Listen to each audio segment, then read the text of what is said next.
제 자체 부흥이 돼가지고 우리 교회 성도들만 올 줄 알았는데 주상교회 성도님 다 오신 것 같네요.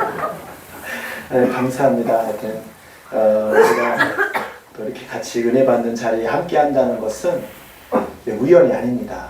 그리고 하나님의 예배하심과 하나님의 선하신 계획을 통하여서 우리가 하나님 신령한 은혜를 받을 때에 우리가 또 하나님 말씀대로 살아갈 수 있는 그런 동력이 되고 또 능력이 되는 줄 믿습니다. 아멘. 오전의 말씀을 제가 내려가고 나서 이 말씀을 절반도 못하고 내려왔네 이런 생각을 하는 거예요. 너무 일찍 끝낸 것 같아요. 생각해보니까. 아직 이게 시간 조절도 제가 조정이 안 돼가지고 그렇습니다. 하여튼 1절만 하고 끝냈거든요. 2절까지 3절까지 해야 되는데 그렇습니다. 오늘 말씀은 우리 복에 대해서 말씀을 드립니다. 새해가 되면은 우리가 새해 복 많이 받으세요 인사하잖아요. 그렇죠? 우리 새해 복 많이 받으세요 인사해볼까요? 새해 복 많이 받으세요. 새해 복 많이 받으세요. 네, 새해 복 많이 받으세요. 네. 새해 복 많이 받으세요 했는데 화내시는 분 있으세요? 나 알겠어 복 받으라고? 없죠? 네. 복을 다 좋아합니다. 근데 이 복이라는 것은 다 누구나가 받기를 원하죠. 오늘 예수님께서 복에 대해서 말씀을 하셨는데 우리 새해에는 주님이 말씀하시는 복을 다 받기를 주님의 이름으로 축복합니다. 아멘. 자, 우리가 새해에는 특별히 우리 믿음의 진보를 나타내라라는 주제로 성회를 하고 있는데 우리 작년에도 우리가 참 기도를 통해서 하나님의 신령한 것과 하나님께서 주시는 그런 놀라운 비밀과 그 사실을 우리가 깨닫고 또 행할 수 있는 힘을 얻었습니다. 그렇다면 이 새해에는 이 작년보다도 더 나은 그런 한 해가 돼야 될 것입니다. 그저께 우리 교회에서 송구용신 예배를 드렸는데 이렇게 올해 나에게 가장 은혜의 찬양이나 말씀을 적어내라 라고 있는데 우리 교회에서 막내가 있어요. 은진이가 있어요. 은진이가 이런 말씀을 적어낼 줄은 상상도 못했습니다. 네. 전혀 아주 어린아이라고 생각했던 애가 올해 나에게 가장 은혜의 말씀 잠언 3장 6절 너는 범사의 그를 인정하라 그리하면 내 길을 지도하시리라 이렇게 써서 냈어요. 내가 참 기특하기도 하고 저렇게 꼬맹이도 들으면은 이게 나오는데 우리는 수십 년 동안 말씀 들었는데 뭐가 나와야 되나 이런 생각을 하게 됩니다. 그래서 나에게 가장 은혜 주신 찬양은 은혜라고 적었어요. 우리 또 막내에서 두 번째 은우는 이렇게 적었어요. 올해 나에게 가장 은혜의 찬양과 말씀 빌립보서 4장 6절에서 4절 말씀 무슨 말씀인지 알죠? 아무것도 염려하지 말고 범사에 감사함으로 하나님께 아뢰라. 이 찬양이거든요. 그러면 모든 지각에서 뛰어나신 하나님께서 너에게 평강을 주시리라. 이 말씀이 올해 가장 나에게 은혜 받은 말씀인데 평소에는 그래 안 보이는데 적어내는 거 보면 쟤네들도 뭔가 특히 듣는구나 이런 생각이 됩니다. 그리고 올해의 가장 은혜된 말씀은 주님과 담대히 나아가요. 주님과 담대히 나아가 있죠? 아시죠? 이 은우 볼 때는 이렇게 약하게 보이는데 주님이 나와 함께 하셔서 담대히 나아가는 그런 찬양을 적어낸 거 보고서 이 영적이라는 것은 이 어린아이나 어린이나 상관없이 말씀이 들어가고 은혜가 되면 하나님께서 그 마음을 만지신다는 것을 우리가 알게 됩니다. 여러분 교회 다닌 지 몇 년 되셨습니까? 저는 참 죄송하게도 모태에서부터 흔히 말하면 모태신앙이라 해가지고 거의 몇십 년 동안 교회에서 살다시피 살았는데 제 신앙을 돌이켜보면은 그러니까 1년, 2년, 3년 돌이켜보면 이게 점점 나아져야 되잖아요. 특히 우리 아이들 보면은 우리 유튜브를 보면 아시겠지만 2년 전에 특성을 보면은 진짜 애기 같아. 찬양도 잘 못해. 은성 소리밖에 안 들려. 근데 요즘은 유튜브를 보면은 이제 특성을 하잖아요. 그러면은 셋이 소리가 다 골고루 나요. 얘들도 컸구나. 이게 그런 세월의 흐름을 볼 수가 있습니다. 네, 크는 게 보이잖아요. 육신은 크고 우리 지식은 크고 그러면은 마찬가지로 영혼의 믿음도 자라나야 될 줄 믿습니다. 자라야죠, 자라야죠. 언제까지 어린아이처럼 항상 그 모습으로 넘어지고 남의 도움을 구걸하고 그러겠습니까? 이제는 컸으면 점점 크면 어떡합니까? 이제 자기 혼자 일은 스스로 할 수 있는 나이가 되면은 이젠 도움을 받지 않아도 스스로 혼자 옷도 입고 자기 책가방도 챙기고 학교도 가잖아요. 그게 이제 순서잖아요. 더 크면은 이제는 경제적으로 불리하면은 이제는 자기 돈벌이도 혼자 하고 분가하고 더 힘이 쓰고 더 크면은 나중에 부모님도 도와줄 수 있는 그런 데까지 자라지 않습니까? 우리 영적으로도 계속 받기만 하는 것이 아니라 우리 계속 자라려면은 스스로 할 수 있는 사람이 되고 더 자라면은 오히려 남을 도와줄 수 있는 믿음의 사람이 되어지는 줄 믿습니다. 우리 2023년에는 내가 좀 어린아이가처럼 살았다 하더라도 하나님 이제는 내가 조금이라도 더 잘할 수 있는 믿음의 진보를 나타내는 사람이 되기를 원합니다. 이렇게 고백하고 기도하고 나가기를 주님의 이름으로 축복합니다. 사람 볼 때에 우리 아이들을 보면은 참 세월이 빠르고 참 저 커가는 것을 보면은 저게 컸구나라고 느껴지듯이 여러분을 바라보는 사람들마다 야, 저 사람이 언제 저렇게 믿음이 컸대? 야, 어때 저 사람이 스스로 이제 알아서 하고 이제 오히려 믿음 약한 사람을 도와주고 교회의 큰 이 기둥이 되고 일꾼이 되는 사람이 되었을 때에 많은 사람들에게 본이 되고 하나님께 영광 올려드리게 되는 그런 믿음의 사람이 되어질 줄 믿습니다. 그러려면은 우리가 오늘 말씀 보게 되면 복을 말씀하시고 계시는데 아까도 말씀드렸죠. 복을 받으라고는 다 좋아합니다. 근데 그 좋아하는 것이 약간의 좀 종류가 좀 틀려요. 어떤 사람은 돈이 없는 사람은 돈 많이 벌어라 라고 들릴 수가 있어요. 그죠? 근데 또 어떤 사람은 너무 어떤 일이 안 됐을 때 그 일이 잘 되라라고 이렇게 들릴 수가 있습니다. 근데 예수님께서는 항상 말씀하신 듯이 아까도 오전에 말씀드렸듯이 예수님은 항상 영적인 말씀을 하셔요. 그 신명을 말하고 그 영혼을 말하고 그 천국의 복음을 말하는데 듣는 사람은 그렇게 듣는 게 아니에요. 세상에 육적으로 듣고 이 세상에서 잘 되라는 소리로 듣기 때문에 오해가 된다는 거죠. 내 육신을 내 살과 피를 먹으라고 했는데 진짜 살과 피를 나눠주는 줄 알고 사람들이 기겁해서 도망가지 않았습니까? 하지만 예수님은 그게 아니라 말씀이신 예수님을 예수 그리스도의 보혈로 제사함 받고 그의 살을 먹음으로 말미암아 즉 말씀을 먹음으로 말미암아 강건해지고 새 생명을 얻으라고 말씀하신 줄 믿습니다. 예수님은 항상 영적인 말씀을 하세요. 그리고 우리가 하나님 말씀을 들을 때에도 우리가 육신의 말로 듣는 것이 아니라 하나님 말씀, 영의 말씀으로 들으시기를 주님의 이름으로 축복합니다. 그게 바로 듣는 귀가 열리는 거예요. 그래서 예수님은 귀 있는 자는 들으라 그랬거든요. 이 육신의 귀가 없는 사람이 어디 있습니까? 다 있죠. 하지만 영적인 귀가 열리는 사람만이 영의 소리로 들을 수가 있고 하나님 말씀으로 들려지는 줄 믿습니다. 우리 새해에는 우리 하나님 말씀을 들을 때마다 하나님께서 주시는 그 말씀을 영의 양식으로 하나님의 말씀으로 듣기를 주님의 이름으로 축복합니다. 그러면 그 말씀이 이제는 그 말씀이 생명이 되고 그 말씀이 나의 영적인 양식이 되어서 이제는 내가 믿음 생활을 하는데 내가 이 세상을 살아가는데 그 말씀이 나의 힘이 되고 그 말씀이 나의 잣대가 되고 그 말씀이 나의 길이 되는 줄 믿습니다. 그래야지 우리가 영적으로 성숙할 수 있는 거예요. 올바른 길로 가야죠. 올바른 교육을 받아야죠. 아무리 육신적으로 커도 제대로 교육을 받지 못한 사람은 성인아이죠. 성인아이. 몸은 큰데 이 지식과 생각은 잘하지 못한 사람 재구시를 못하잖아요. 우리가 혹시 영적으로 성인아이가 아닙니까? 그러면 그 교회에 다닌 지 오래됐는데 아직까지도 재구시를 못하는 사람, 이런 사람 성인아이 같은 사람. 정말로 나는 모태신앙이야. 나는 몇십 년 예수 믿었어. 그런데 믿음 생활하는 거 보면은 성인아이와 같이 연수는 많은데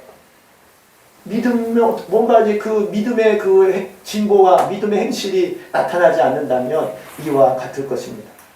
우리는 참 우리가 한 해 한 해 돌이켜보면서 좀 새 마음을 품고 새 희망이 넘치는 그런 새해가 이 동시에 한 해를 돌아보면 참 부끄러운 게 많으니까 아이고 한 해 또 갔네. 한 달 더 먹었네. 이렇게 생각을 합니다. 자, 우리 사도 바울에 대해서 아까 말씀을 드렸는데 사도 바울은 어떤 상황이 있더라도 그가 감옥에 갔을 때 특별히 어제 아까 말씀에 잠깐 복습해서 연결하자면은 이 사도 바울은 복음을 전하다가 감옥에 갇혔어요.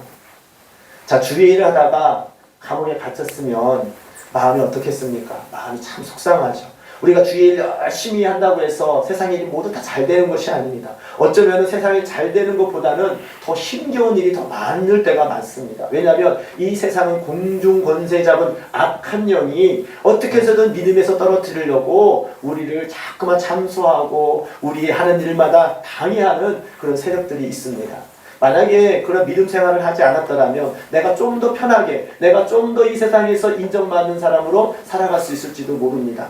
하지만 우리는 우리 예수님의 생명의 말씀을 갖고 우리 하나님의 말씀을 아는 우리들은 그 길을, 넓은 길을 버리고 생명의 길, 좁은 길로 선택하여 가는 사람인 줄 믿습니다. 그렇기 때문에 우리 삶이 고단합니다. 사도 바울은 그것을 오히려, 근데 그것을 할 수 있는 것은 이유가 무엇입니까? 내가 모든 것, 받은 것, 내가 가진 것을 다 배설물로 여기는 그리스도 십자가의 복음을 아는 그 지식이 그 무엇보다도 존귀하다. 그 무엇보다도 가치가 있기 때문에 내가 이 모든 것을 배설물로 버려놓으라고 고백하고 있습니다. 그런 믿음을 가진 자는 이 세상의 어떤 환경과 어떤 모든 것이 나한테 어려움이 와도 그 믿음이 있느니라. 특히 영혼 구원의 확신과 그리고 하나님께서 나와 함께 하심을 믿고 그리고 천국이 보장되어 있음을 내가 확실히 믿는 사람은 환경에 의해서 지배를 받는 것이 아니라 그 환경을 지배하며 뛰어넘으며 그 한계를 뛰어넘고 하나님 말씀을 전하는 일에 전진하는 믿음의 용사가 되어지는 줄 믿습니다.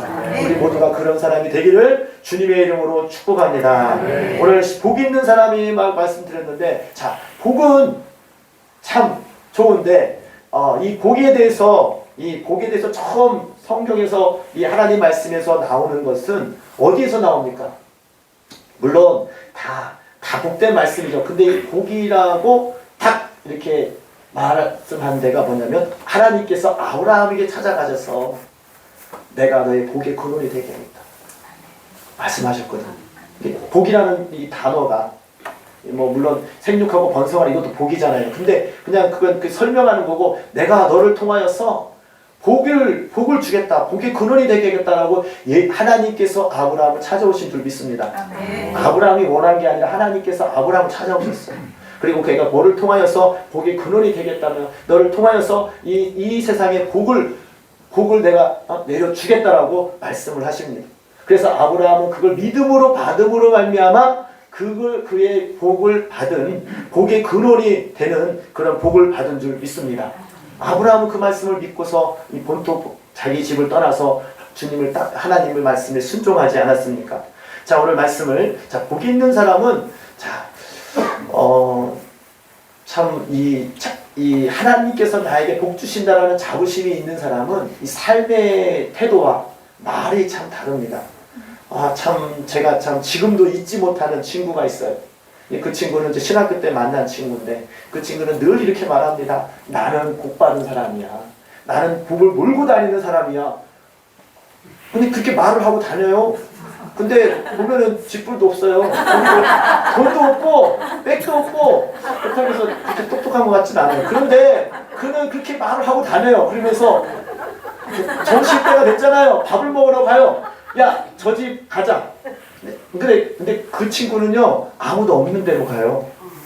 가면서 내가 거기 가면 손님이 올 거야. 근데 신기한 게 우리 밥 먹고 나갈 때 손님이 막 들어와요. 야, 신기하다. 너 진짜 그러니까 그 친구가 굉장히 그게 보여지니까 더 자신감 있는 거 봐봐. 내가 가면 복이 있어. 내가 가는 그 가게는 복 받는 집 가게야. 그래서 가서 밥을 먹으면 진짜로 우리가 가는 곳마다 손님이 막 아무도 없었거든요. 그런데 이상하게 나올 때 사람들이 버글버글 하는 거예요. 내가 가는 곳은 복이 있어. 야, 무슨 배짱으로 저렇게 얘기할까. 그 친구 지금도 가끔가다 생각을 하면 참 어찌 보면은 뭐 좀 이렇게 허풍인 것 같고 좀 맹랑한 것 같은데 그것도 믿음이잖아요. 나는 복이 있는 사람이야. 너는 나를 만났기 때문에 너는 복 받은 사람이야. 어이가 없죠. 근데 저는 그렇죠. 너만 그러나 나도 복 있는 사람이야. 여러분, 서로 인사해보세요. 당신은 나를 만났기 때문에 복 받은 사람입니다. 당신은 나를 만났기 때문에 복 받은 사람입니다. 예. 그런 자부심을 가지시기 바랍니다. 왜? 하나님이 나를 복을 주시기로 작정하시고 나를 사랑하시고 불러주셨잖아요. 그런 자부심으로 살아갈 때에 어디 가서든지 당당하고, 왜? 우리는 하나님의 백이 있잖아요. 우리 하나님의 자녀잖아요. 그런 믿음이 있는 사람은 어디를 가든지 간에 항상 자신감과 하나님께서 주시는 그 놀라운 은혜로, 감사함으로, 기쁨으로 살아가게 되는 줄 믿습니다. 그러니까 저 사람이 믿음이 있느냐 없느냐 여러 가지로 볼 수 있지만은 그 삶 속에서 정말 감사와 기쁨이 있느냐 보면 알아요. 물론 회개해야 되죠. 물론 내 잘못을 할 때 좀 근신해야 되죠. 그런 것도 필요합니다. 근데 그게 너무 오래되면 문제가 되는 거예요. 결국은 뭐냐, 우리 믿음의 삶이라는 것은 하나님이 나와, 그럼에도 불구하고 아까 불렀잖아요. 그러므로 나는, 하나님이 나를 사랑하시고 하나님을 구속해 주시고 나를 지금까지 이끌어 주셨기 때문에 하나님은 나를 통하여서 복 주시기를 원하시니까 복을 주시고 함께 하시는 은혜로 말미암아 나는 기뻐하고 감사해야 되잖아요. 하박국 선지자가 무화과의 잎이만 이렇게 열매가 없은다 할지라도 내가 하나님으로 인하여 기뻐하리라 고백한 것과 같이, 여러분 하나님의 사랑을 인하여서 하나님께서 주시는 은혜와로서 늘 감사하며 기뻐하시기를 주님의 이름으로 축복합니다. 그게 믿음이에요. 믿음. 그 환경에 의해서 내가 행복하고 환경에 의해서 불행하고 낙심하는 것이 아니라, 내가 다른 것이 아니라 하나님으로 인하여서 내가 기뻐하리라, 하나님으로 인해서 내가 감사하리라, 이런 믿음을 가지시기를 주님의 이름으로 축복합니다. 이런 사람은 환경의 지배를 받지 않습니다. 환경의 지배를 받는 사람일수록 믿음이 약한 거예요. 환경의 지배를 받을수록, 환경의 지배를 받지 아니하고 오로지 나를 사랑하시고 나와 하나님은 변치 않으시잖아요. 믿습니까? 하나님은 나를 사랑하십니다. 믿습니까? 하나님은 나를 사랑하시는 독생자 예수 그리스도를 보내주셔서 그를 믿는 자에게는 구속해 주시고 하나님의 자녀 삼아 주신 줄 믿습니다. 이런 믿음 여러분 마음속에 확고하게 서기를 주님의 이름으로 축복합니다. 그런 자에게는, 하나님의 자녀인 자들은, 확실한 자는 하나님으로 인하여 항상 기뻐하고 항상 감사하는 믿음 생활을 하게 된다는 것입니다. 우리 모두가 그런 사람이 되어서 우리가 새해에는 늘 웃고 늘 감사하고 늘 기뻐할 수 있는 자가 되기를 주님의 이름으로 축복합니다. 그런 사람은요, 가까이 하고 싶어요. 항상 웃는 사람은 하고 싶어요? 아니면 맨날 찡그려가지고 있는 사람은 가까이 하고 싶어요? 저 사람은 뭔가 가시가 있어. 뭐 얘기만 했다고 막 화를 내고 짜증을 내. 이 폭탄 같은 사람 있죠. 폭탄 같은 사람. 나는 좋게 얘기했는데 이상하게 이 사람이 한마디 하는데 분위기를 쎄하게 만드는 사람 있죠. 이런 사람은 시베리아 썰렁하게 만드는 의사가 있어. 한마디만 하면 썰렁해. 이런 사람은 가까이 하고 싶지가 않아. 근데 반대로 내가 우울하고 힘들 때 가까이 있는 사람은 힘을 주고 하나님이 함께 하십니다. 하나님이 하실 것입니다. 하나님께서 우리를 사랑하시기 때문에 협력하여 선을 이루시고자 우리를 인도하고 계십니다. 항상 믿음의 말을 하는 사람은 가까이 하고 싶죠. 저 사람에게 가면 내가 위로 받을 수 있어. 저 사람에게 가면 내가 힘을 받을 수 있어. 저 사람에게 가면 참 내가 복받은 사람처럼 내가 참 행복하게 참 내가 되는 것 같아. 이런 사람은 가까이 하고 싶지 않습니다. 여러분 그런 사람이 되기를 주님의 이름으로 축복합니다. 복 있는 사람은요, 오늘 보니까 심령이 가난한 자는 복이 있나니 그랬어요. 심령이 가난합니까? 심령이 가난합니까? 심령이 가난하다는 건 뭐예요? 항상 하나님의 천국을 사모하는 거잖아요. 그 사모하는 자는 하늘의 것을 늘 바라보고 살아가는 줄 믿습니다. 하나님의 사랑을 늘 바라보는 사람이 바로 심령이 가난한 거예요. 하나님의 사랑이 없으면, 하나님의 은혜가 없으면 난 살 수가 없습니다. 그건 뭡니까? 그 목표가 하나님의 사랑이라는 거예요. 그 목표가 하나님의 은혜라는 거예요. 그렇기 때문에 그 심령 속에 하나님의 은혜와 사랑을 갈급하기 때문에 항상 하나님의 천국을 주어지는 놀라운 은혜가 부어지는 줄 믿습니다. 아니 4만 원짜리 준다고 했잖아요. 하나님 나 하나님 만나고 싶어요. 하나님 나 하나님의 천국을 맛보고 싶어요. 하나님 이 시간 은혜 받고 싶어요. 하나님 이 시간 한 문제 해결받고 싶어요. 갈급하고 내 영혼 내 심령이 가난한 마음을 가지고 하나님의 은혜를 구할 때에 하나님은 주시마 해가지고 천국이 부어지는 줄 믿습니다. 아멘. 우리가 예배를 드릴 때에 하나님께 나갈 때에 어떤 심정으로 나옵니까? 항상 하나님의 나라를 사모하고 하나님께 나아가는 그런 심령이 되어서 예배 드릴 때마다 천국을 맛보는 심령이 되기를 주님의 이름으로 축복합니다. 이러한 자가 복받은 자예요. 그래서 우리가 어떤 사람이 참 이 말씀 중에서 이 하나님의 말씀을 잘 이렇게 딱 이 복에 대해서 다 보면은 이게 안 보이는 복이 아니라 다 안 보이는 거의 복이 많잖아요. 예수님께서 말씀하신 이게 딱 이거다라고 이렇게 딱 복을 보여주면 복은 이런 거야 이런 거야 보여주면 얼마나 좋아요. 근데 다 보면은 안 보이는 거야. 안 보여. 보이는 모습 보세요. 보이는 거 있잖아요. 그러니까 사람들이 안 보이니까 아이 뭐 이제 예수님이 주시는 복은 뭐라는 거야 이렇게 할 수 있죠. 하지만 보니까 이게 마음 그렇게 안 보인다는 것은 바꿔서 말하면은 우리 마음 속에 다 있다는 거예요. 하나님의 영 속에 다 그 하나님의 부어주시는 은혜가 그 심령 상태를 통하여서 복이 주어지는 줄 믿습니다. 우리 사람의 것은 눈에 보여야지만이 야 이거구나라고 할 수 있지만은 하나님의 것은 예수님은 분명히 말씀하셨잖아요. 보이는 것이 아니라 심령을 다루고 영혼을 다루는 영의 말씀을 하신다고. 근데 그 영은 참 진리고 그 영을 통하여 우리가 소생이 되고 그 영을 통하여 하나님을 만나 될 때에 우리가 진정한 평강과 복을 누리게 되는 줄 믿습니다. 아멘. 그리고 애통하는 자는 복이 있대요. 무엇 때문에 애통합니까? 아니 웃는 자가 복이 있어야죠. 왜 애통합니까? 우리의 잘못과 허물을 또 어떤 국률이 여기는 자를 볼 때마다 애통할 때에 하나님께서 의로를 주신다는 거예요. 즉 하나님의 의로하심과 하나님의 은혜가 부어진다는 거예요. 여러분 은혜를 사모하고 애통하며 주님께 나아가시기를 주님의 이름으로 축복합니다. 아멘. 또 온유한 자는 복이 있나니 그들이 땅을 기업으로 받을 것이며 했습니다. 참 온유가 뭘까? 참 이게 단어가 좀 어렵죠. 여러분 온유를 정확히 설명할 수 있는 사람 있습니까? 온유가 뭐 이렇다 말이 나오지만 온유는 여러 가지로 표현할 수 있어요. 온유는 어떤 하나님의 말씀에 대해서 아니요, 아닙니다라고 말하지 않는 거예요. 온유는 그러니까 하나님의 은혜의 그 섭리에 거슬리지 않고 그대로 용납하는 사람이 온유입니다. 그러니까 우리가 그 온유가 참 볼 때에 온유는 좀 얌전하고 좀 이렇게 신사답고 이렇게 생각을 하는데 네, 맞습니다. 그런데 그것이 형식적인 것이 아니라 하나님의 영에 대해서 하나님의 말씀에 대해서 아니요, 아닙니다. 이게 아니라 아멘, 예, 아멘. 하나님의 말씀에 의해서 그냥 이렇게 그것을 순종하고 나가는 자가 온유거든요.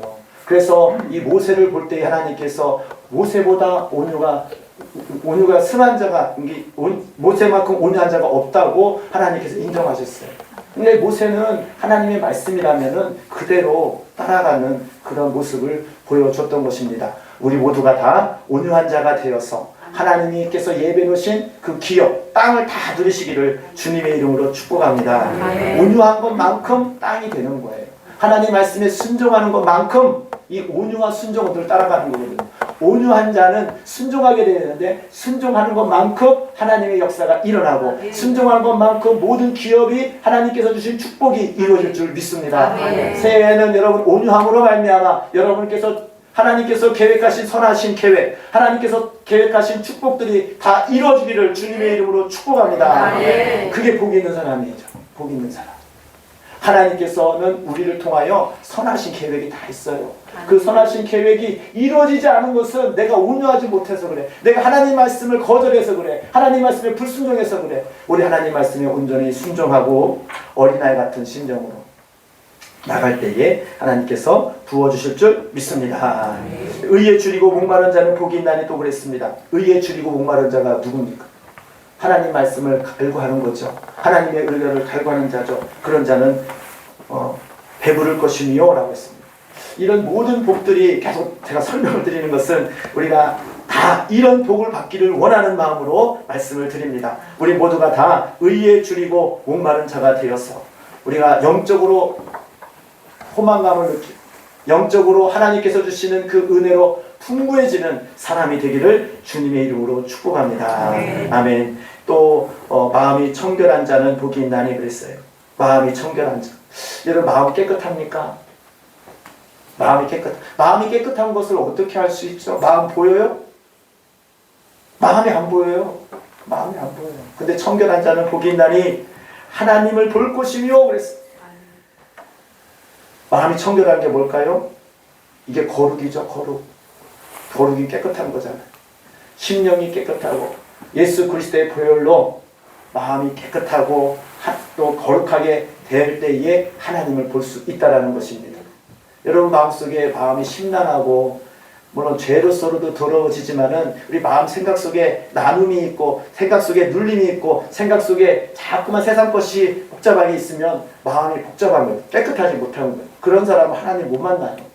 같이 기도를 하더라도 우리가 자꾸만 이 세상적인 생각이 들어오면 어떻습니까? 하나님의 기도를 하긴 하는데 하나님께 온전히 드려지는 기도를 못하는 거예요. 그래서 맨날 그러잖아요. 생각을 비우고 마음을 비우고 하나님께 집중할 때에 하나님께 상달되는 기도를 할 수 있지 않습니까? 그래서 마음이 청결한 자는 하나님을 볼 수 있는 거예요. 어쩌면은 우리들보다도 우리 어린 아이들이 단순하기 때문에 하나님을 잘 만나는지도 모르겠습니다. 아이들은 굉장히 단순해요. 근데 우리 사람이 많은 지식을 가질수록 많은 것을 가질수록 많은 경험을 가질수록 마음이 청결한 게 아니라 이 세상의 것으로 말미암아 자꾸만 하나님께서 주시는 그 은혜보다는 내가 가지고 있는 것, 내가 생각하는 것, 내가 가지고 있는 잣대로 말미암아 하나님을 볼 수 없는 그런 상황이 있습니다. 우리는 하나님께 나아갈 때마다 마음이 청결하기를 원하는 그런 마음으로 가시기를 주님의 이름으로 축복합니다. 아멘. 또 화평하게 하는 자는 복이 있다고 했습니다. 여러분 화평하게 하는 사람이 있냐? 아까 처음에도 말씀드렸듯이 어떤 사람은 그 사람이 가기만 하면은 모든 사람이 화평해지는 사람이 있어. 반대로 어떤 사람이 가기만 하면 서로 싸움을 일으키는 사람이 있어. 어떤 사람에 속합니까? 어떤 사람에 지금 속합니까? 화평하게 하는 사람. 이 화평하게 한다는 것이 뭐 중의적인 게 있는데 사람과 사람 사이에 화평하는 것도 있고 하나님과 사이에도 화평하게 하는 자가 있습니다. 예수님께서는 하나님과 우리 사이를 화평케 하기 위해서 십자가에 못 박혀 죽으신 줄 믿습니다. 원래 하나님과 우리는 이게 같이 있을 수 없는 존재예요. 죄로 말미암아 저주로 죽을 수밖에 없는 존재인데 예수 그리스도께서 하나님과 우리 사이의 담과 죄를 다 멸하시고 하나님과의 관계를 회복시켜 주신 줄 믿습니다. 예수님이 화평케 하는 자의 그 근원이시거든요. 근데 그 예수님을 닮아가고 예수님이 하나님의 은혜를 받은 자마다 그래서 여기 이런 말이 나오는 화평하게 하는 자는 복이 있나니 그들이 하나님의 아들이라 일컬음을 받을 것입니다. 예수님이 하나님의 아들이잖아요. 그렇죠? 그러니까 하나님의 아들이 예수님이 하나님과 우리 사이를 화평케 했단 말이죠. 우리도 예수님과 같이 그렇게 삶을 살면은 사람들이 우리 보고 하나님의 아들이라 일컬음을 그러니까 하나님의 자녀라고 인정을 한다는 거예요. 할렐루야. 그러니까 우리는 가는 곳마다 하나님과 우리 사람 사이에 또 사람과 사람 사이에 나눠져 있는 것들을 화평케 하는 사람이 되어야 될 줄 믿습니다. 우리는 근데 그 화평케 하는 게 쉽습니까? 그래서 우리는 그것을 비밀을 알아야 돼. 우리가 마귀의 이름이 뭐죠? 마귀가 디아블로라고 하죠. 디아블로라는 뜻은 무엇입니까? 서로 나뉘게 한다. 서로 다투게 한다. 서로 분리시킨다라는 뜻입니다. 디아블로. 이 유명한 그 게임이 있는데 지금 있는지 모르겠어요. 하여튼 그 있는데 하여튼 좀 무시무시한 게 있습니다. 저는 이름만 들었어요. 근데 그게 뭐냐면은 참 이게 그 서로 분쟁시키고 나누게 하는 것이 악한 마귀의 마귀도 그게 사명이죠. 열심히 하고 있습니다. 열심히 잠도 안 자고 막 나뉘고 이게 신기한 게요. 지금도 은혜 받았다가도 순간적으로 집에 가서 이게 미혹받으면요 순간적으로 또 이렇게 나눠지는 그런 역사가 있습니다. 마귀는 잠도 안 자요. 그래서 생각만 조금만 돌려서 하면은 오해하게 만들고 서로 미워하게 만드는 것이 사단의 역사입니다. 그런데 우리 하나님의 복이 있는 사람, 정말 하나님이 복이 있는 사람은 화평하게 하는 자, 하나님과 나 사이에 화평하게 할 수 있는 그런 은혜가 있고 사람과 사람 사이에도 화평하게 할 수 있는 그런 하나님의 자녀가 되어지기를 주님의 이름으로 축복합니다.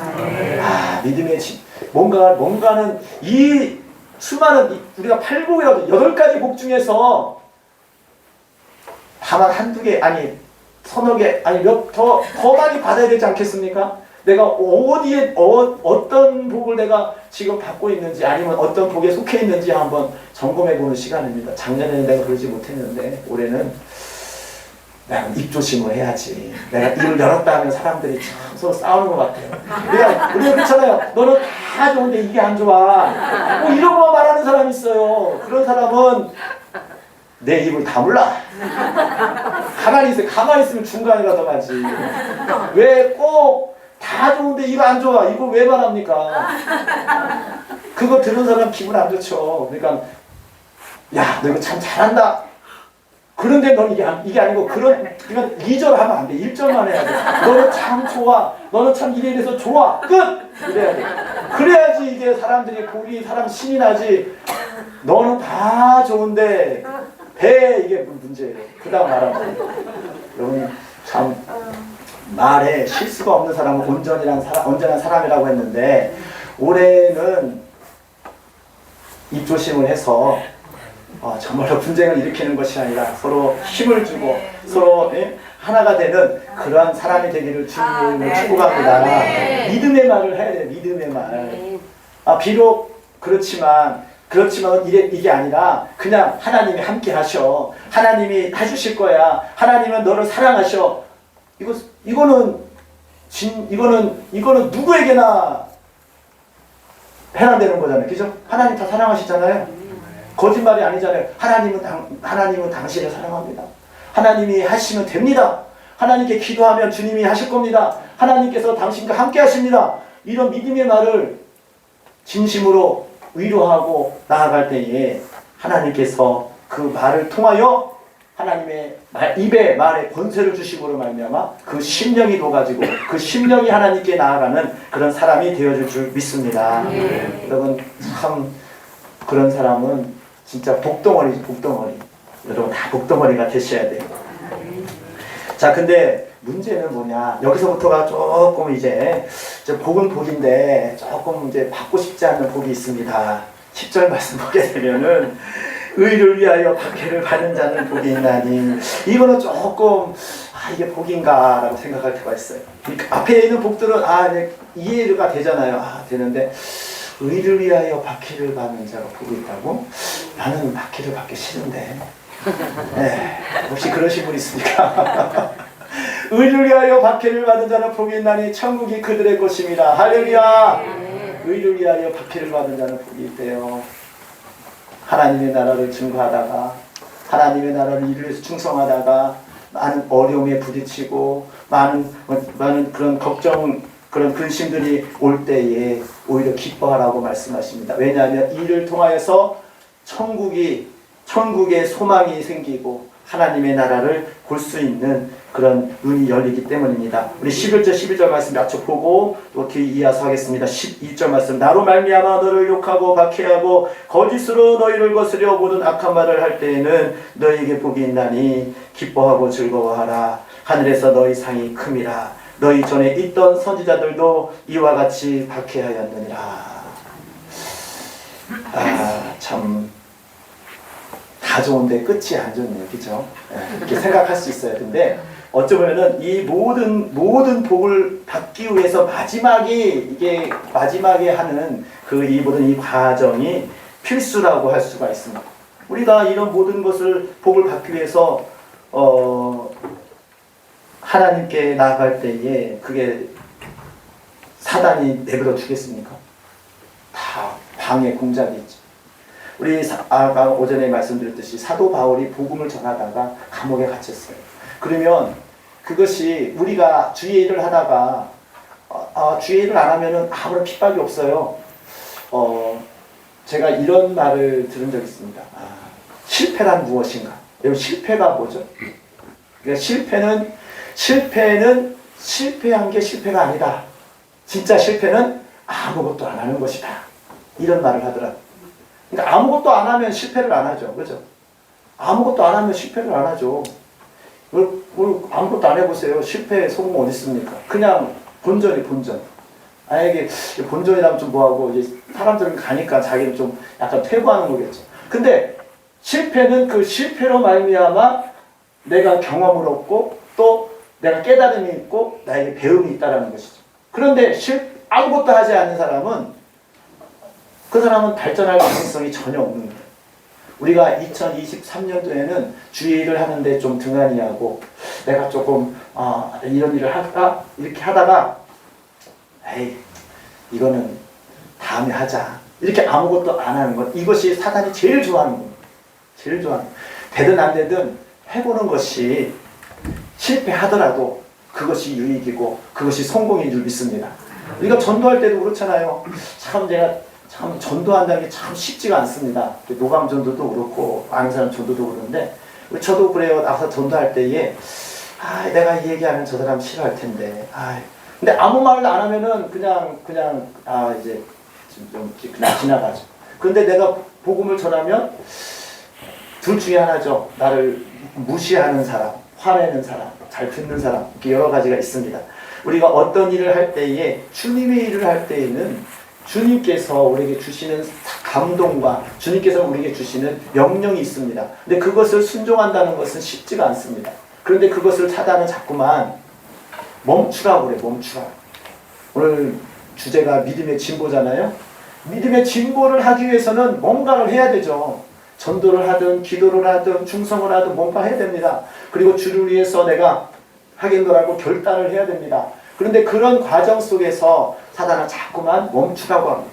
야, 아직 때가 아니야. 야, 아직 지금 너는 그거 하기에는 너무 일러. 조금 더 준비를 더 하고 해야 돼. 그러면 그것을 하지 않게 되고 멈추는 것은 사단이 제일 좋아합니다. 그 사람은 믿음의 진보가 없죠. 우리 아이들한테 공부하라고 하면은 진짜 싫어해요. 물론 근데 공부하는 것만큼 지식이 넓어지고 공부하는 것만큼 내가 더 많이 알아지는 그런 유익이 있는데 공부한다고 100점 맞나요? 아니요. 빵점 맞은 애가 하루아침에 100점 못 맞습니다. 한 번 공부하면 빵점 맞았던 애가 뭐 다음에 한 50점, 60점 맞게 되겠죠. 근데 이렇게 많이 할 때에 100점 맞을 수 있는 거예요.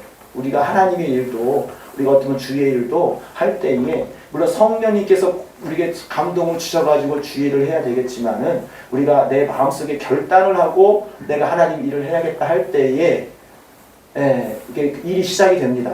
근데 일이 시작이 되는데 잘 안 돼요. 왜? 분명한 마귀 역사가 있기 때문에. 내가 기도하기로 그런 게 있어요. 여러분 가만히 있을 때는 아무 일도 없는데 기도하기로 작정하면 무슨 일이 생기죠? 왜 그렇습니까? 못하게 하려고 무슨 일이 생기니까 그래 뭐 지금 때가 아닌가 봐 다음에 하자. 이 마귀가 그렇게 주는 거예요. 내가 오늘은 내가 작정하고 이걸 해야겠다고 마음 먹었으면 이상하게 무슨 일이 생깁니다. 근데 그 일을 못하게 사단이 막는 거죠. 실패는 무엇이냐? 아무것도 안 하는 겁니다. 아무것도 안 하는 거예요. 그 시도조차도 안 하는 거예요. 근데 그거 시도하고 나아갈 때에 비록 나는 내 힘으로는 몇 발짝 못 가지만은 주님이 나와 함께 하시고 주님이 또 그 실패를 통하여 나 자신을 돌이켜보고 하나님 앞에 무릎 꿇고 부족함을 고백하며 나아갈 때에 하나님께서 힘을 주시고 능을 주셔서 더 그것을 이길 수 있는 힘과 능이 부어지는 줄 믿습니다. 그것이 하나님의 은혜요 하나님의 역사입니다. 우리는 우리의 힘과 능으로 할 수 없고 오직 성령으로만이 하나님 일을 할 수 있기 때문에 우리는 비록 내 출발이 내가 어쩌면은 부족한 가운데서 출발되었다 할지라도 하나님께서 힘 주심으로 말미암아 그 일을 넉넉히 해나갈 수 있는 그런 하나님의 은혜가 부어지는 줄 믿습니다. 우리 2024년도에는 정말로 이 복받는 사람이 되었으면 좋겠습니다. 하나님께서 예수님께서 우리에게 주시는 그 복을 누리는 사람이 되었으면 좋겠습니다. 그 복이 비록 세상에 말하는 그런 보이는 복은 아니지만은 그 복이 있는 사람, 그 친구처럼 야 나는 복이 있는 사람이야. 어디 한번 진짜 그렇게 한번 말을 해보세요. 나는 복덩어리야. 나는 복이 있는 사람이야. 누구를 만나든지 간에 그렇게 한번 말하면서 자신 있게 한번 선포해 보십시오. 믿음의 역사가 일어납니다. 나 그 친구 보고서 지금도 야 오죽하면 몇십 년 전에 지금도 기억을 하고 있겠어요. 좀 약간 좀 특이한 사람이잖아요. 근데 하나님은 특이한 사람을 쓰셔. 평범한 사람 안 쓰셔. 성경에 보세요. 평범한 사람 쓰시나? 뭔가 특별한 사람 써. 성격이 특별하고 좀 약간 좀 사도 바울 성격 특이하죠? 아니 좀 이렇게 좀 예수 믿는 사람을 반대하면 아유 반대하지 마 이렇게 되는데 왜 앞장서가지고 야 나는 다메섹까지 가가지고 난 저 사람들을 다 잡아낼 거야 이거 정말 좀 약간 좀 도가 지나치다 생각했지 않습니까? 근데 그런 사람이 하나님 꺾으셔가지고 하나님께서 귀하게 쓰시는 일꾼을 쓰셨습니다. 근데 베드로는 어떻습니까? 베드로는 아주 기분파죠. 아 정말 야 예수님이 무리를 걸어? 어? 그래 나도 걷고 싶은데? 아니 유령이 나타나가지고 유령이다 무서워 이러겠는데 나도 걷고 싶어 이렇게 생각해서 정상적인 생각입니까? 이거 좀 이상한 사람이에요. 아니 다른 사람들은 유령이 나타났다 무서워 이러는데 내가 나다 그러니까 휴 다행이다 이렇게 생각하지. 주님 저도 걷고 싶습니다.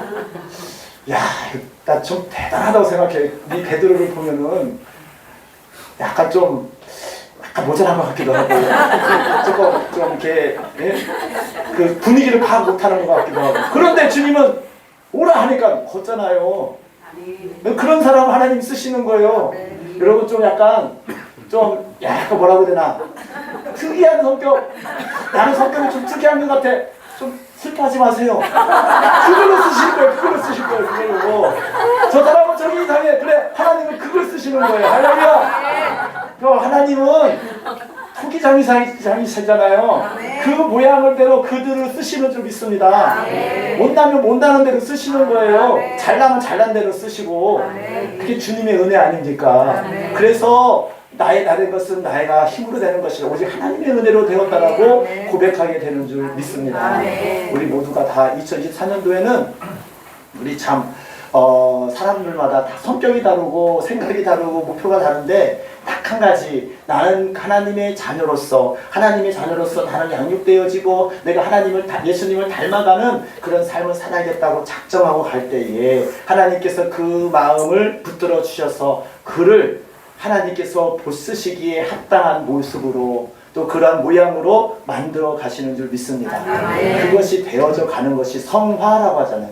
그것이 믿음의 진보를 나타내는 거잖아요. 우리가 2024년도에는 더욱 주님이 쓰시기에 합당한 사람으로 쓰임받고 고쳐지기를 주님의 이름으로 축복합니다. 어떤 사람은 저 사람은 참 예수 믿기 곤란한 사람이다 이런 사람들이 있어요. 그런데 그런 사람이 우리 신학교 다닐 때도 그래요. 신학교 다니면요 모범생이 있어. 모범생 출석도 한 번도 안 빠지고 내포트도 잘 쓰고 쟤는 참 목회 잘할 것 같다 이런 친구가 있고요. 한 친구는 맨날 죄송한 얘기 땡땡이도 치고 좀 이게 공부도 잘하는 것 같고 이런 친구가 있어요. 근데 지나고 나니까요 좀 약간 좀 이렇게 놀고 좀 이런 사람들이 목회를 더 잘하더라고요. 신기하더라고요. 야, 하나님은 그렇게 못난 사람을 쓰시는구나. 제가 목사라니까 야 너도 목사 됐냐? 같은 신학교 다녔는데 쟤는 분명히 목회하는 것 같아. 쟤는 정말로 틀린 말하면 후루꾸죠. 후루꾸. 집에서 가라고 해서 오는 신학생들 있잖아요. 그러니까 쟤는 이름도 없고 맨날 땡땡이 치고 맨날 놀러 가기만 하고 목회 못할 것 같아. 근데 어느 순간 만나니까 할렐루야. 그거는 하나님의 은혜죠, 은혜. 반대로 FM대로 공부하는 사람들이 목회를 쟤는 분명히 목회할 것 같은데 보니까 장사하고 있대. 마음이 아파요.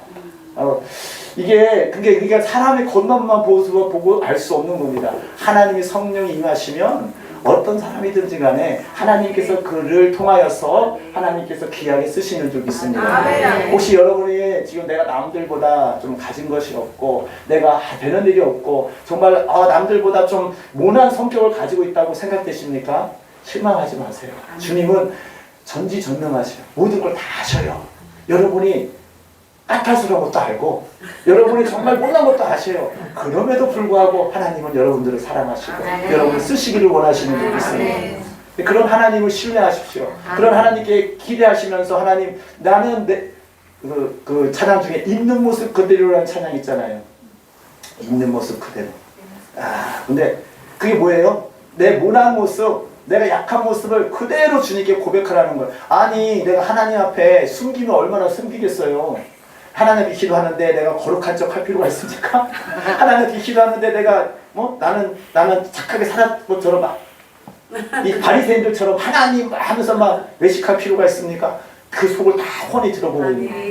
그렇기 때문에 우리 못난 모습을 그대로 고백하시면서 하나님 그럼에도 불구하고 하나님은 나를 사랑하시고 독생자 예수 그리스도를 죽이시고 보내시기까지 나를 사랑하시고 구원하여 주시니 이 은혜 어찌 감당하겠습니까? 이 은혜를 내가 갚을 수 있는 내 삶을 가질 수 있도록 주님 나에게 힘주시고 은혜를 더하여 주시옵소서. 그럴 때에 여러분의 담들이 이게 잘 보면요 죄송한 얘기인데 훌륭한 주의 종들도 보면 성격이 다 까칠해요. 김태형 목사님도 약간 까칠해요. 아니 우리가 저기 들어요. 윤 목사님도 성격이 되게 까칠하거든요. 까칠하신 분들을 하나님이 크게 쓰시는 것 같아요.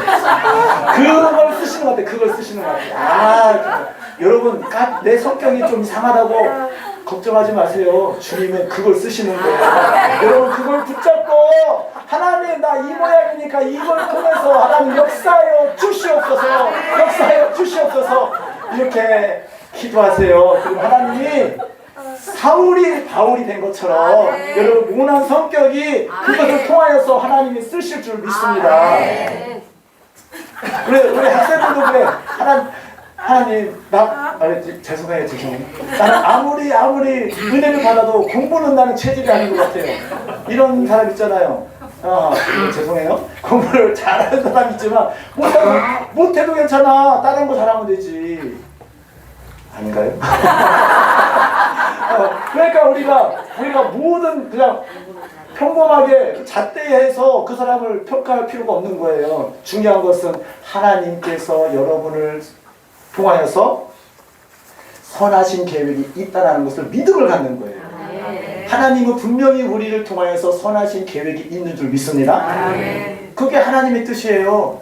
하나님은 우리가 다 선하게 하나님의 뜻에 맞게 살기를 원하시는 하나님이시잖아요. 좋으신 하나님이시잖아요. 근데 그 뜻이 어떻게 이루어지느냐? 하나님의 은혜를 사모하고 하나님 말씀에 순종하고, 특별히 예수님께서 말씀하신 이 팔복에 대해서 우리가 내가 아멘으로 받아들였고 순종하며 갈 때에 그 복이 임하게 되는 줄 믿습니다. 그러면 그 사람은 하나님 쓰임을 받는 거예요. 하나님의 쓰임을 받는 사람은 좀 약간 좀 이런 말은 건방지지 모르지만 별거 아니에요. 별거 아니에요. 그 사람이 대단하다고요? 대단하죠. 하지만 하나님께서 쓰시기 때문에 대단한 거지 그 사람이 대단한 게 아니잖아요. 우리가 그래서 우리 인생이 어떻게 사느냐는 것은 하나님이 나의 삶을 통하여서 하나님의 선하신 계획을 이루지 않느냐가 큰 차이점을 주는 것입니다. 여러분 2023년도에는 내가 하나님 말씀 불순종하고 하나님 내 마음대로 살았더라면 2024년도에는 내가 하나님 이것만큼은 내가 좀 안 되는 것 같은데 그래도 아시잖아요. 요 성격 내 고집. 저는 우리 아이들 그때마다 참 고집이 센 애가 있어요. 하나님 저 고집이 하나님을 사랑하는 고집으로 바뀌게 하여 주시옵소서 이렇게 기도합니다. 사도 바울이 성격이 괴팍한 것처럼 그 괴팍한 거를 쓰셔가지고 하나님의 사도 바울이 괴팍하잖아요. 아니 그 선교 여행 갈 때도 마가가 한번 도망갔다 이거 야 쟤는 글렀어 안 돼. 쟤는 같이 못 데려가. 그래가지고 바나바랑 심히 다퉜다고, 성경에 심히 다퉜다고 하면은 엄청나게 싸운 거예요. 그냥 짧게 썼지만은 안 봐도 기도해요. 피 터지게 싸우고 피 터지게. 오죽했으면 야 너 다시 너 안 봐. 저 가. 이렇게 했을 거예요. 사도 바울이. 성격이 얼마나 까탈스럽습니까? 사람 쓰는 것도 참. 그런데 하나님은 쓰시는 거 보세요. 우리가 우리 삶이 내 삶이 정말로 하나님께서 값지게 쓰여지기 위해서는, 근데 이 사도 바울은 이거 하나 있었어요. 아까도 배웠죠. 내가 가진 모든 것을 배설물로 여기고 예수 그리스도의 복음을 아는 지식이 가장 고상하기 때문에 그것을 하나님은 그 은혜를 붙잡고 있기 때문에 그가 복음을 전하다가 감옥에 갔어도 오히려 그 감옥에 간 것으로 인하여서 복음이 증거되어진 게 감사돼요. 자 보세요. 자 바울은 모든 사람이 존경하고 모든 사람이 정말로 복음을 전하는 사람 중에서도 1등했어요. 이 바울의 성격은 1등하지 않으면 견디지 못하는 그런 성격이에요. 그렇죠? 예수 그리스도를 핍박하는데도 1등이잖아요. 복음을 전하는데도 1등이야 1등. 1등병 우리 한국 사람 1등병 걸렸잖아요. 근데 이 사도 바울이 정말 1등병이에요. 내가 누구보다도 오죽했으면 사도 바울이 이 다른 이 편지를 보게 되면 다른 사도들보다 내가 더 고난을 더 많이 받았다. 다른 사람들보다 내가 더 헌신하고 하나님께 충성했다라고 자신 있게 말하잖아요. 그는 항상 저 성격이 1등하지 않고는 견딜 수 없는 그런 사람이었어요. 근데 그런 사람이다 보니까 사람 맨날 1등한 사람 보면은 야 잘한다 이렇게 보니까 좀 고깝게 보입니까? 항상 전교 1등하고 항상 1등하는 사람 보면은 아 잘한다 나도 그렇게 되고 싶다 이럽니까? 아니죠. 언제 떨어지나 그렇게 보잖아요. 또 건너면 잘 나가나 보잖아요. 그렇게 하니까 사도 바울이 감옥에 가니까 많은 사람들이 박수를 치는 거예요. 복음을 전하지 않는 사람은 당연히 바울을 반대했지만은 같이 복음을 전하는 사람들 중에서도 시기와 질투가 있어가지고 오전에 말씀이잖아요. 시기와 질투가 있어가지고 사도 바울이 감옥에 간 것에 대해서 잘됐다 야 이 기회에 내가 더 복음을 열심히 전하겠다. 그 시기와 분쟁과 시기로 복음을 전한다고 했어요. 근데 사도 바울은 한 가지 그럼에도 불구하고 자기 육신의 욕심이라면 1등병이잖아요. 1등을 해야지만이 이 속이 시원한 사람인데 그것조차도 내려놓을 수 있는 거예요. 오직 한 가지 복음을 전하는.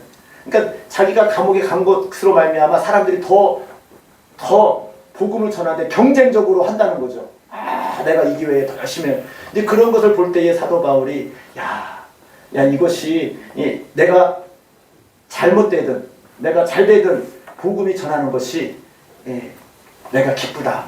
오죽했으면 나를 관제로 드려지니 내가 하나님 앞에 이렇게 제물로 드려지는 것이 오히려 그것이 더 낫다라고 할 정도로 그 민족을 사랑하고 그 모든 것을 사랑하는 그런 열정이 있지 않습니까? 근데 그것이 하나님께 대한 그런 이 복음에 대한 열정이 있기 때문에 이렇게 고백을 했던 것입니다.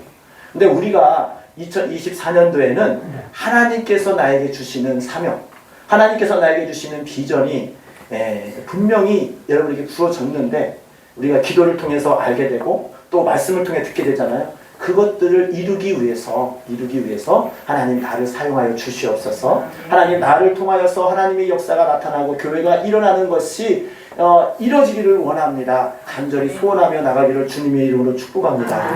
그럴 때에 하나님께서 그 열심을 보시고 그 마음을 보시고 그 사람을 들어 쓰시는 거예요.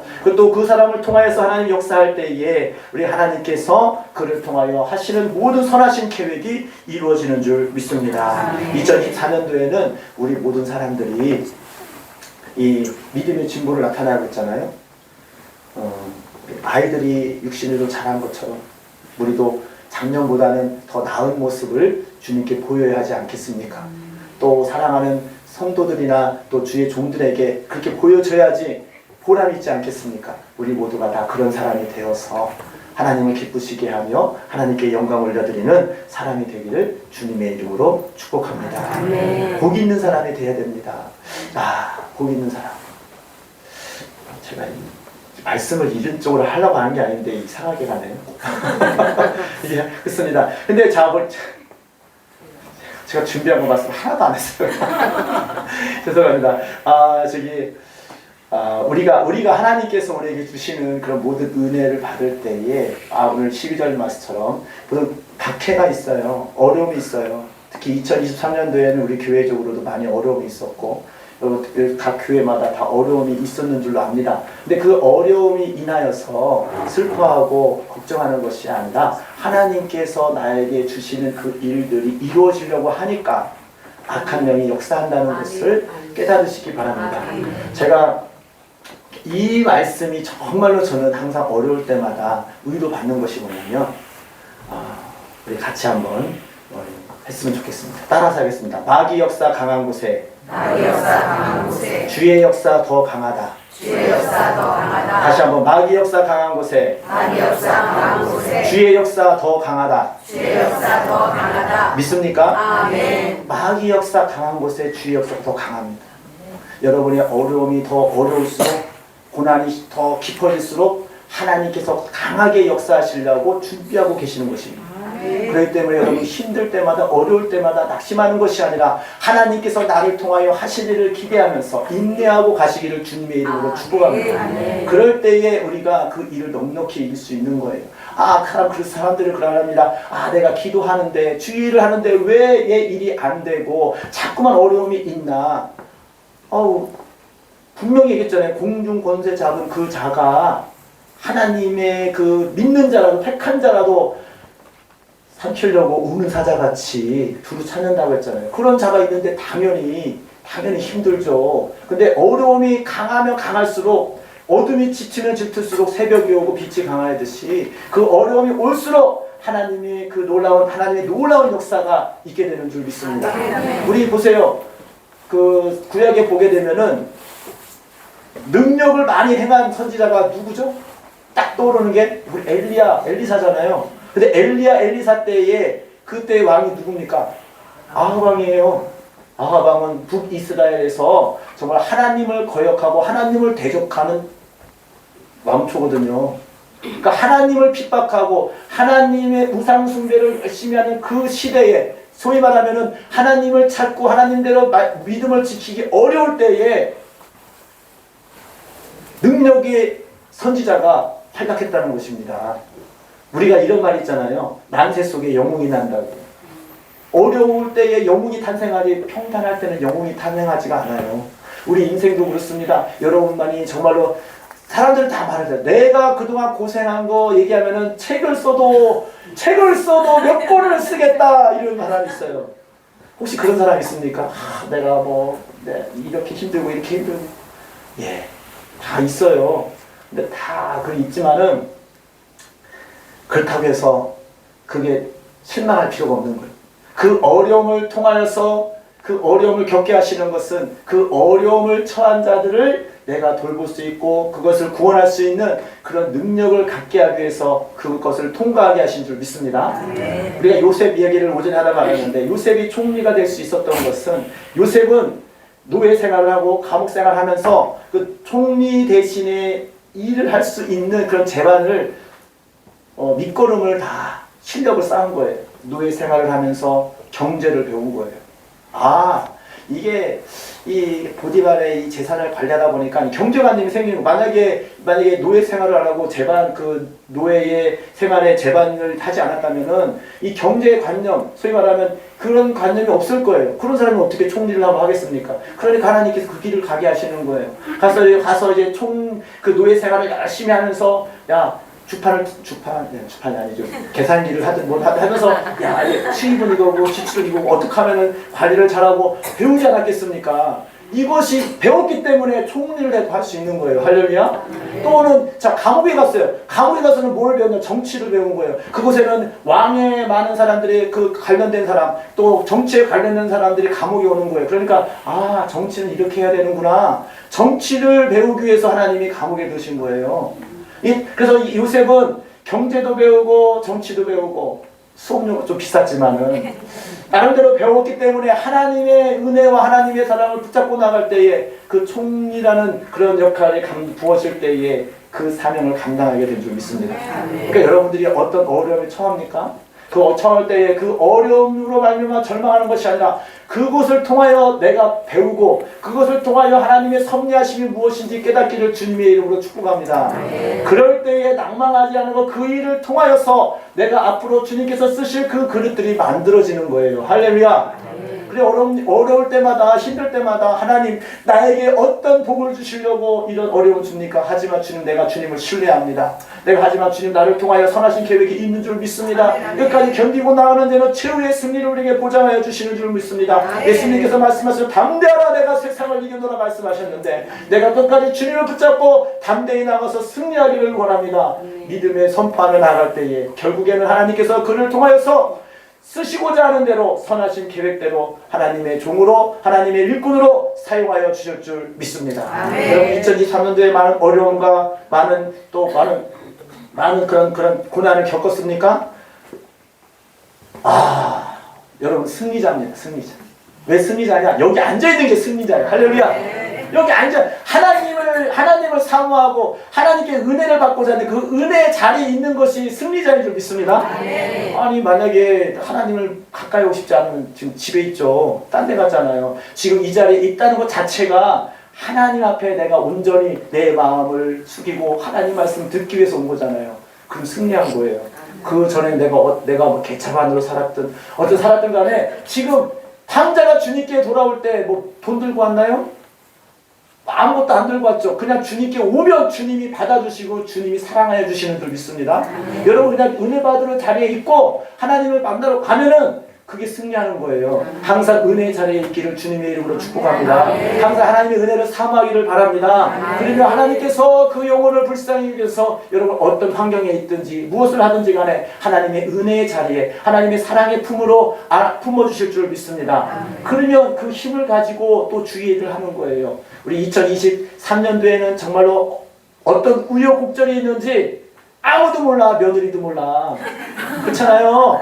누가 알아요? 내 속을. 옆 사람 알 것 같아요? 몰라요. 아무도 모릅니다. 자식들 알 것 같아요? 몰라요. 부부, 남편, 아내 알 것 같아요? 모릅니다. 누구만 아셔요? 주님만 아십니다. 할렐루야. 주님을 아시는데 그 길을 가게 하시는 주님께서 결국은 그 길을 통과할 때에 하나님께서 우리를 긍휼히 여기시고 우리를 통하여 쓰시고자 하는 그 은혜 가운데에 사용하시려고 우리를 이끌어 주시고 은혜 주시는 줄 믿습니다. 그 믿음을 가지고 사십시오. 그러면은 내가 그동안 당한 많은 시련과 많은 것들이 이제는 나의 자양분이 돼서 나의 그런 어쩌면은 그런 그 실력을 쌓는 그런 경험치가 돼가지고 이제는 주님께서 쓰시기에 합당한 그런 믿음의 사람이 되어지는 줄 믿습니다. 2024년도에는 값지게 쓰임받는 사람이 됩시다. 복 있는 사람이 됩시다. 어디를 가든지 간에 정말로 하나님께서 기뻐하시고 근데 박해도 겸하여 받는다고 했습니다. 참 근데 그 박해를 받아도 이것은 축복의 박해입니다. 그렇기 때문에 이거를 위해서 즐거워하라고 말씀하셨습니다. 끝까지 우리가 믿음의 경주를 다해서 최후의 승리 정말로 영광의 주님을 바라볼 때까지 믿음의 경주를 다해서 2024년도에는 주님을 기쁘시게 하며 많은 사람들을 또 주님께 인도하는 통로가로 쓰임받기를 주님의 이름으로 축복합니다. 아멘. 이 시간 주님께 기도할 때에 하나님 내가 주님 앞에 나가는 때에 복 있는 사람이 되기를 원합니다. 하나님께서 나를 통하여서 복 주시기를 원하시고 나를 통하여서 그런 복의 통로로 쓰시기를 원하시는데 내가 2024년도에는 내 주위 사람들에게 복을 주고 주위 사람들에게 복의 영향을 줄 수 있는 그리고 어떤 일이 있다 할지라도 하나님의 선하신 계획을 믿음으로 말미암아 하나님께서 주시는 그 은혜를 받을 수 있는 자가 되게 하여 주시옵소서. 이렇게 믿음에 고백하며 나아가겠습니다. 찬양을 하나 더 하고